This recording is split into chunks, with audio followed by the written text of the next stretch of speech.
Welcome to our session on North Carolina presidential elections, a comparison of absentee ballots 2016 to 2020. It is my pleasure to introduce Dr. Christopher McGinn from North Carolina Central University, where he got his PhD from UNC Greensboro, where he researched the electoral geography of provisional ballots. He began his teaching career at North Carolina Central University, where he serves as a broad-based human geographer. His primary research focus is on electoral geography of election administration at various scales. And I will hand this over to Dr. McGinn to get started today. Thank you so much. So thanks for having me. I appreciate anybody that's in the session. We're going to talk a little bit about absentee ballots, which have obviously been focused in the news a while. We're going to focus a little bit on North Carolina. Essentially building up to that, we'll start as kind of a broad overview. I was talking to Colleen beforehand, and a little bit of my background is before I became a faculty member at North Carolina Central, I did work in elections offices for about 12 or 13 years, actually running elections and administering elections. So this election season was pretty unique and pretty interesting. I was glad I wasn't necessarily in the office anymore. But could study it on the outside. So we'll work ourselves up from a wide range scale, and then we'll kind of hone down to some of the research that me and Dr. Mulrooney, who presented yesterday, have done on these absentee ballots specifically here. So looking at the election overview, many of you know already this was historic turnout. These numbers are from right around December. So some of these numbers may have changed just a little bit with audits and recounts and those types of things, but nearly 160 million people voted. You see that vote eligible percentage rate is still only in the 60s, which is also unique because, you know, it feels like everybody and their mother voted, but we're still usually only in the 60s to 70s to the number of eligible people that could vote. The unique thing with this election is obviously due to COVID and the pandemic, that we had unprecedented amounts of early voting. And early voting could be done in person or it could be done by mail. And we're going to focus this research on the by mail early voting. But as you see there was over 100 million votes cast in person prior to the actual election day. You see almost another 100 million of ballots that were sent, and then about 70% of those were returned. And we'll talk a little bit about that. North Carolina had one of the highest rates of vote eligible population turnout, as over 70%, about 71%, which again is towards the top end of what our turnout was. So it was an election that had higher rates than typically before. This is a traditional view of what you see about the country, but I put this in here to highlight that, as we know, most of the country is fairly purple, right? Meaning that we're not as partisan as it may appear. You could clearly define the urban areas with these more blue areas or blue counties that are highlighted in this map. But as you can see, a lot of the country is fairly purple and split between Democrat and Republican, in this case, Biden and Trump. We know that a lot of things that were going around on social media was maps that looked like this, that had a lot of red and people contesting the election. But as we know, land doesn't vote, right? People do. So this is, again, another map put together about the rates at which people voted, and then the color scheme does correspond to typically who they voted for. So you can see those urban areas really pop, and those more rural areas out in the Midwest and the upper Midwest kind of fade back into the background. Somewhat of a more accurate representation of what the turnout really looked like across the country. When we look at that turnout, we see that essentially these orange check marks or the purple dash marks are plus or minus turnout trend based on a comparison to 2016. So as you can see, overwhelmingly, almost all across the country, turnout was higher. In some places, a lot greater than it had been in 2016. This doesn't account for who they're voting for, it's just turnout. There were some lower turnout rates. You see along the Mississippi there, through Arkansas and southern part of Arizona. But generally speaking, almost every jurisdiction in the country had higher turnout rates as compared to 2016. With that said, the vote share, again, kind of unique representations here of how they trended towards a specific candidate, whether that be towards President Trump in red or President Biden in blue. So once again, you see it kind of makes a mess, and you see these trends that exist in certain geographic areas, which we know. Now, one of the big things that took place and still being discussed today on the news is, of course, absentee ballots and the way that the absentee vote went nationwide. Generally, this term absentee ballot has been historically used just to describe any ballot that's cast outside your polling place. So even during people voting during early voting, even in person, as you go to some of these mega sites, that is still considered an absentee ballot because you're outside of your assigned polling place. Absentee voting has been around forever. Right? It's been around since the Civil War. It's always been intended to accommodate soldiers. Historically, it's been intended to accommodate not only soldiers, but also people living overseas, which we'll take a look at in just a second. And then it's been expanded more and more to allow people to vote based on convenience. As early voting and some of the laws have been passed, probably starting in early 2000, in the 2000 election, with early voting being expanded, absentee rules also got expanded. And what we see is that trend has continued since 2006. In-person election day voting has dropped from roughly 80% of the country down to about 60%. You see early voting has increased, and then the percentage of voters who mailed in their ballot increased significantly. And again, a lot of that had to do with the ongoing pandemic and the safety issues that came about. The one thing I do want to point out is that all absentee ballots, whether they're in person or mailed, are retrievable and verifiable. So essentially what that means is that they can, if a court ordered, they can go in, and if you voted absentee, whether that was on a machine in person or whether that be through the mail, I could pull your ballot out of that stack and see exactly who you voted for. So by casting an absentee ballot, you almost waive your secrecy in some sense. Now, people don't do that. Court orders don't happen. But I bring that up because it tries to address this concern that all kinds of dead people and fake people and people that aren't alive are casting these ballots, right? You actually have the ability to audit these votes, which is done in a lot of places here. So with the ongoing pandemic, what we saw is that there was a lot of jurisdictions that went through and changed some of their absentee ballot rules, right? So what you see on this map here is those blue states. You have Washington, Oregon, Utah, and Colorado. They had used all mail elections prior to 2020. Washington State going the farthest back, I want to say back almost to 2012. But essentially, they mail ballots to all registered voters prior to pandemic. Right? They still only get about 70% return rate. What you see is the yellow states, New Hampshire, New Jersey, Nevada, and California, they decided to change their policy. And for this election, they would mail every registered voter a ballot. Now, this caused some concern, especially raised by certain campaigns about the fraud that may occur. I grew up in New Jersey. My mom still lives in New Jersey. I have plenty of friends on social media from New Jersey that pose some of the issues that come about from this. But again, this was a way to try to address the ongoing pandemic. The red states, which are the only overwhelming majority of them, provide absentee ballots to anybody that requests them without having to have an excuse, right? So you can just say, hey, I want to stay home. I don't want to go out, regardless of the pandemic or anything like that. The green states relaxed their excuses due to the pandemic. And then those orange states, you see Indiana, Missouri, Tennessee, Mississippi, Louisiana, and Texas, they said, nope, we're still keeping our excuses and they have to be valid, or you have to lie and sign off that you're lying on requesting that absentee ballot. Right? The way these rules go, again, the green states, anybody can request a ballot. All right, the yellow states, everybody gets a ballot. The red states, if you were registered, you got a ballot.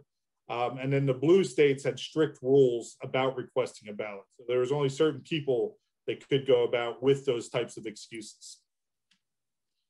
The deadlines, this was something that has been on the news and was talked about and was misportrayed, let's say, a lot of times.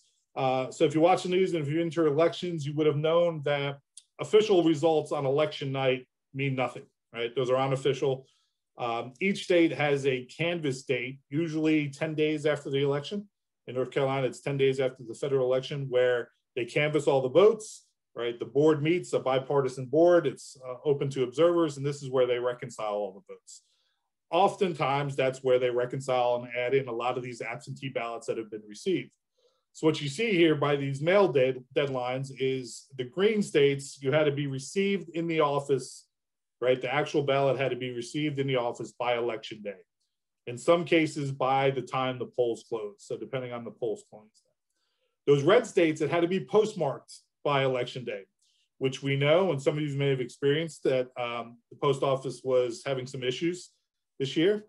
I received a Christmas card that was dated December 19th. I received it January 16th or something like that from my aunt in Maryland. So we know we had some delays. In theory, right, if that absentee ballot was received in the office prior to canvass and postmarked by November 3rd, it would be determined to be counted and those votes be counted. Right? You see the yellow states are postmarked by the day prior to the election. And then Louisiana, they had to be in the office prior to election day. Right? So these rules vary state to state, which lends itself to some of the confusion, some of the misinformation that national news outlets portray because there's not consistent. The authenticity of the ballot, again, there's usually a rigorous verification process that goes forward. Some states more rigorous than others. All those yellow states have signature comparisons, meaning that you compare a signature on file to the signature on the envelope. The orange states, including North Carolina, require a witness signature as well as the voter's signature. So literally somebody else has to sign off and saying, yes, it was Chris McGinn that cast this ballot. Some states are really strict and require a notary, right? So there's different verifications to whether these things will count or not. And then the processing timelines also became a big issue in discussion, right? So when they refer to processing timelines, it's essentially when can we start opening the mail and start counting these ballots. Right? You see, Mississippi is the only state that can start after the polls close on election day. So if I'm not mistaken, Mississippi is 8 p.m. Eastern time. I think it's 7 Central. That's when they could finally start opening the envelopes and start processing those ballots. The red states can start what they call pre-processing the ballots, meaning you could open up the envelopes, you could start running those ballots through a tabulator. You cannot finalize the tabulation, but you could start what they say pre-processing prior to election day. And all this is done by board supervision, right? All this is done by a bipartisan board. And then those green states, again, have to wait on election day to start processing those ballots. So in the case, and I'll point out Pennsylvania, where they're processing ballots and it was on the news all night long, one of the issues were that they couldn't open these millions and millions of ballots cast until election day. And if you've ever cast an absentee ballot or if you've ever seen one, they're usually folded up in 17 different ways, right? Shoved into an envelope, and then they have to be sent through a tabulator and read. So it's a process, right? And if you can imagine in these jurisdictions like Philadelphia or Pittsburgh that have millions of ballots, it takes time. So we knew we weren't going to have the results on election night because of these different rules. So North Carolina, we had historic turnout, right? We had, you see these numbers up top here. This is essentially the turnout versus, or the ballots cast on the left versus the registered voters on the right. So we've increased since 2008 by almost 1 million registered voters. Similarly, we had that same increase in turnout. You can see 2008 was historic turnout, the first time Barack Obama ran. And then 2020, we had almost 75% turnout compared to ballots cast. Right, so you had this historic turnout and handling all these things. With that said, you also see the trend that exists with regards to people moving towards using absentee ballots, right, and casting absentee ballots. In 2008 general election, only 5% of the population in North Carolina used a by-mail absentee process. That's in the blue there, right? 55% used the one-stop or early voting process, moving far, far away from that in-person election day standing in line on that Tuesday to vote.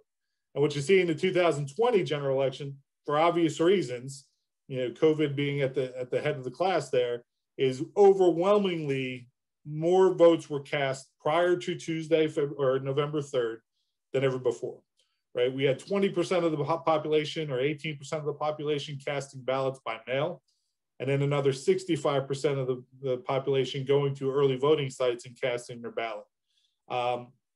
There's a lot of other factors that may have played into this. For instance, just the hyper-partisanship that took place. People weren't deciding, right? Everybody knew who they were going to vote for the second voting started. So they went to early voting sites and they voted immediately.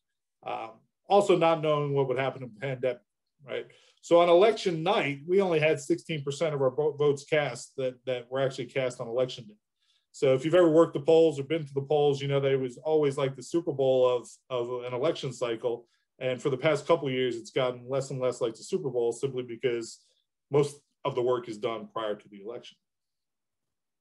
We start looking at the distribution, right? As I mentioned, Dr. Maroney and myself worked on this paper.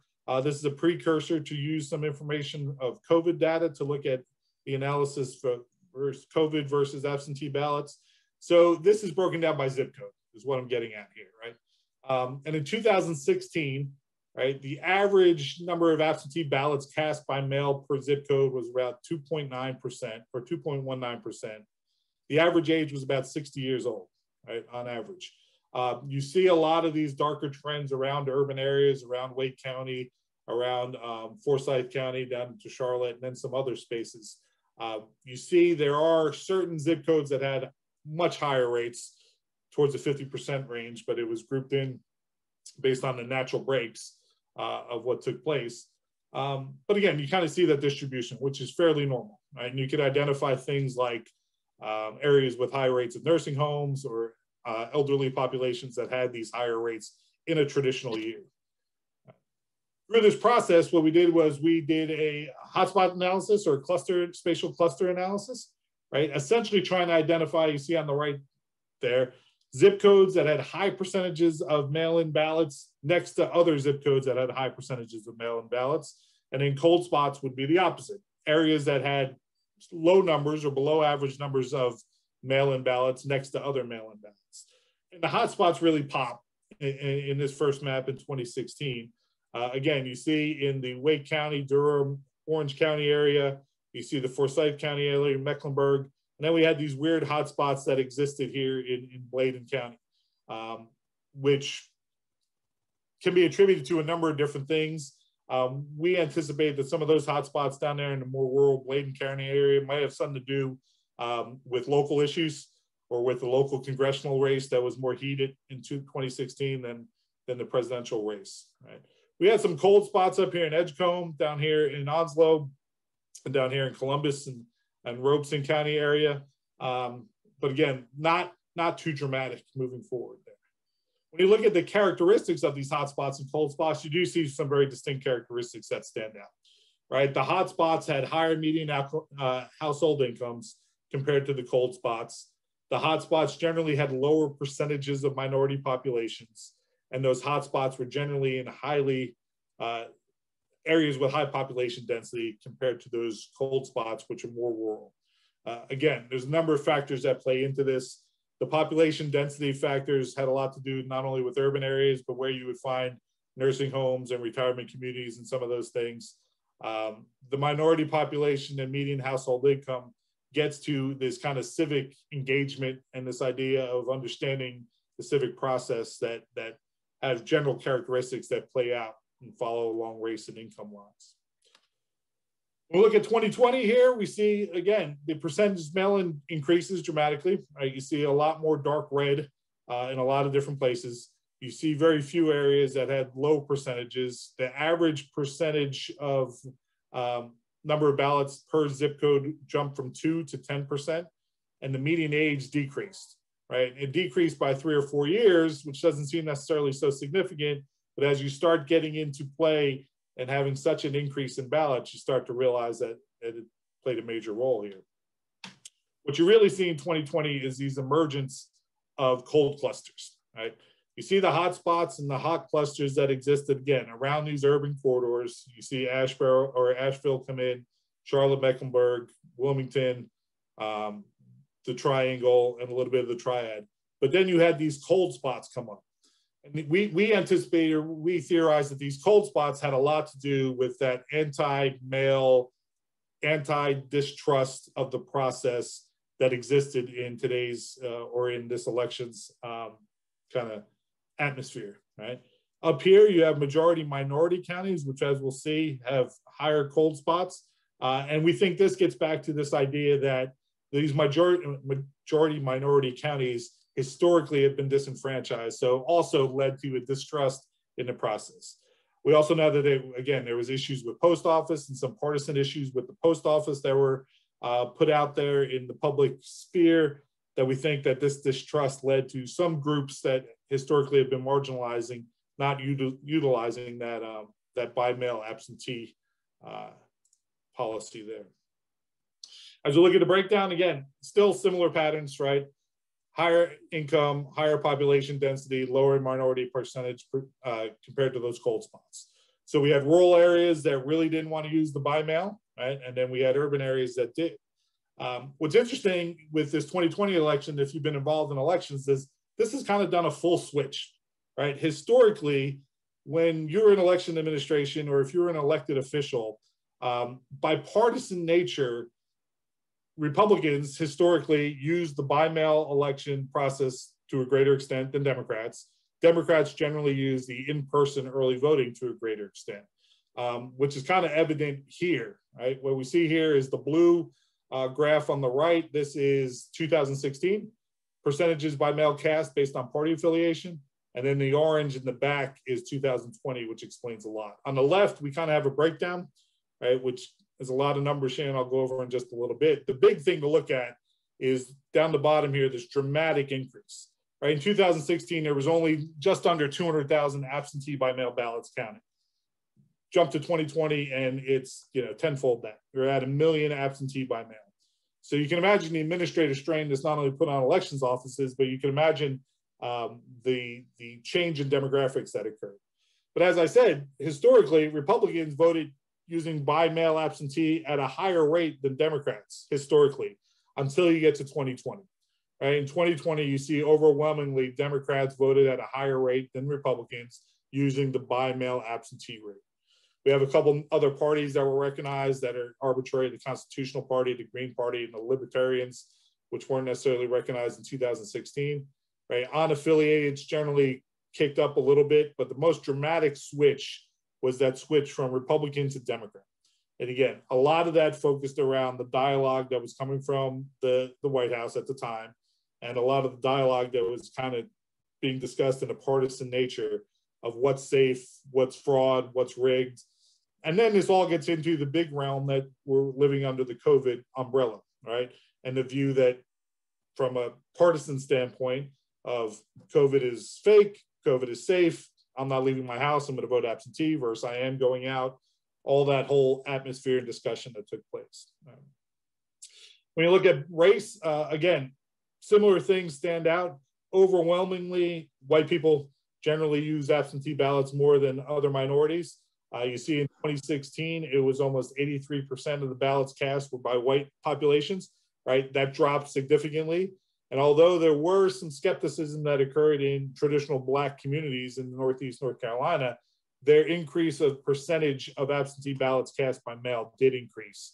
And overall, the minority percentage and some of the undesignated percentage, which can fit into any category really, dropped, and that white percentage dropped. So you had a more diverse population that was utilizing the absentee ballot process. Dr. McGinn, I just wanted to give you a quick time check here. We are almost up to your time limit. Okay, so real quick, and go thing, and we'll look at these changing clusters here, right? So the big thing was the hotspots. The hotspots is the dark, or is the bright red. The increase in hotspots, meaning that these people utilize absentee ballots. Again, more of the suburban area.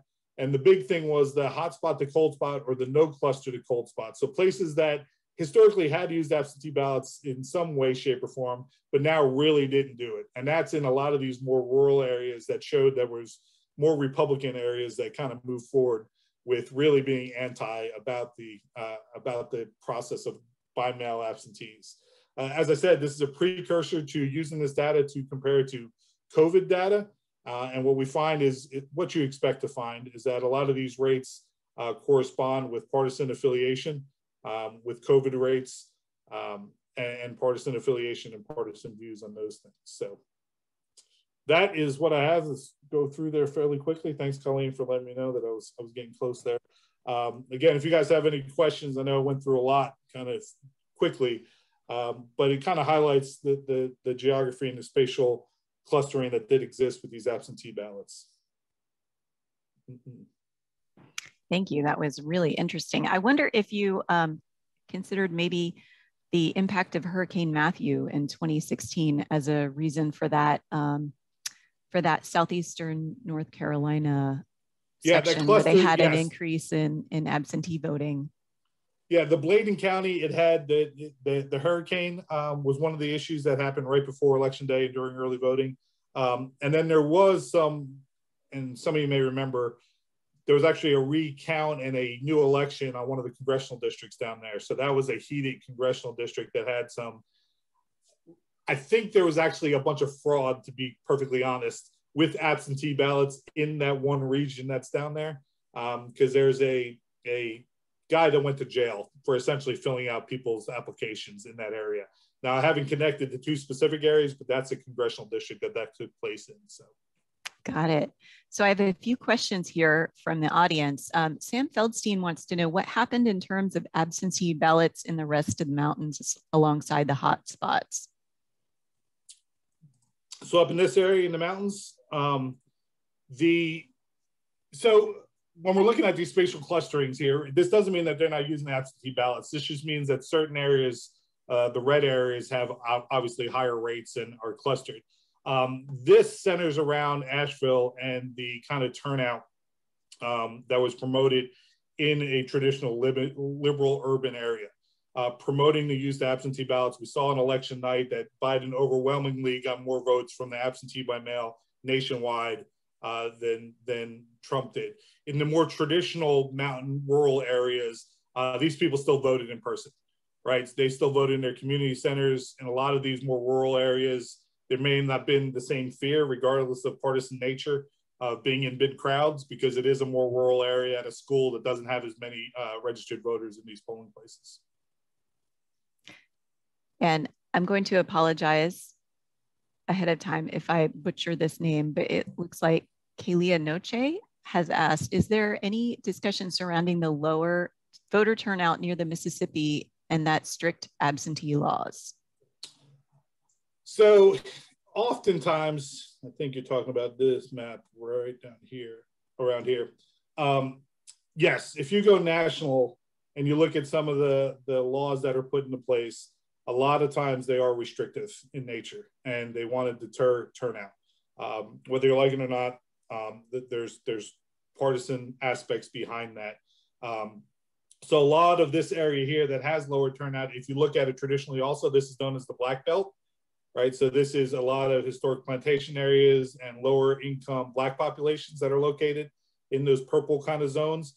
So they usually have lower turnout than compared to the rest of the country anyway. But this would be a case where, again, maybe not being deterred or being energized by Joe Biden or being energized by either of the two candidates in combination with some of those restrictive rules that were put into place. And I think we've got time for one more question. And since you're on this slide, we had an earlier question from Sam Feldstein also. Why is Alaska all white? No data reported. Okay. That's all that is. When these maps were trending and these maps were produced, Alaska, you may realize that they were actually the last state that was called, if I'm not mistaken, because of the time they take to audit. Theirs is like 30 days or so to audit. So that's all that was. If I went back and found updated maps, you could probably see turnout. So that was simple. Well, thank you for presenting to us. This was a really interesting presentation. I want to just let everybody know that we have a session coming up right after this. And then I want to encourage you to stay on at 5 o'clock. We have our social tonight. We'll have voting for the posters. So please go to the next session and then stay on for the rest of the night. Thank you all. Thank you. Appreciate it.